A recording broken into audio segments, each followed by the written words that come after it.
Bonjour et bienvenue dans ce nouvel épisode de Quelques minutes à méditer.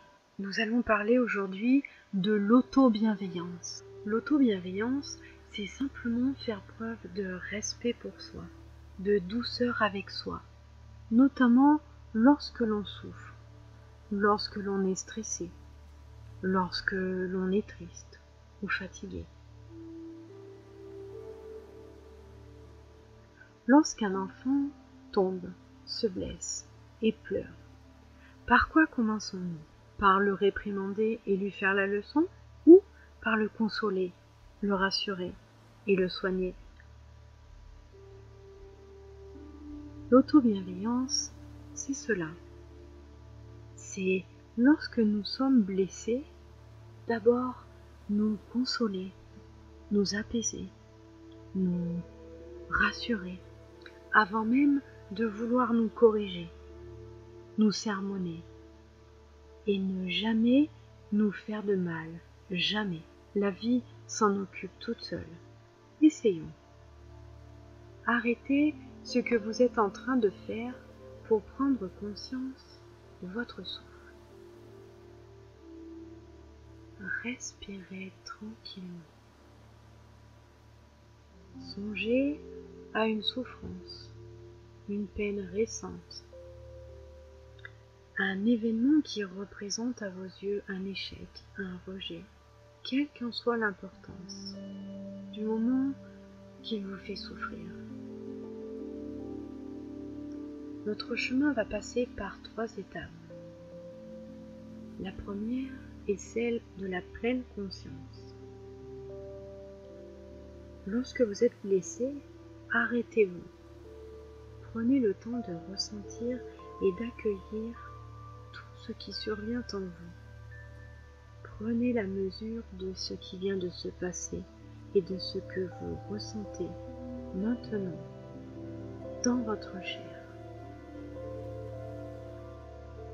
Observez quelles pensées, quelles émotions, quelles impulsions cette souffrance fait naître en vous. La deuxième étape est celle de l'appartenance à l'espèce humaine. Prenez conscience que la peine qui est la vôtre n'est pas unique et anormale, mais fait partie de toute vie humaine.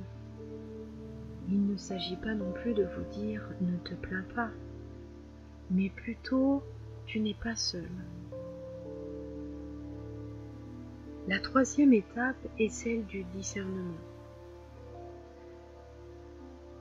À ce moment de détresse, vers quoi vous poussent vos impulsions? Vers l'autocritique, vers le ressentiment envers le monde ou envers vous-même? Vers l'envie de vous faire du mal, d'en faire à autrui? Réfléchissez encore. À quoi avez-vous d'abord besoin à cet instant? N'est-ce pas plutôt de douceur et de consolation?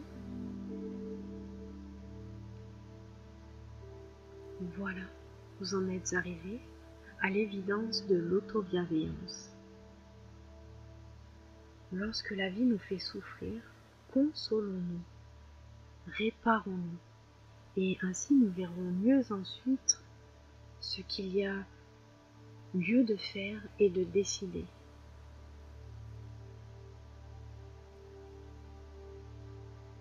Inutile de s'infliger une double peine. Inutile de nous envoyer non plus la deuxième flèche.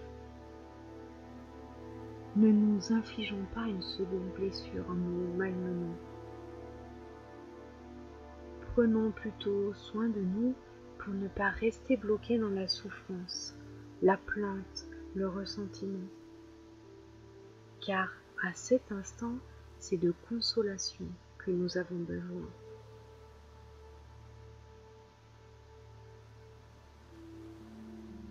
Et pensez-y, soyez à chaque instant présent dans votre vie.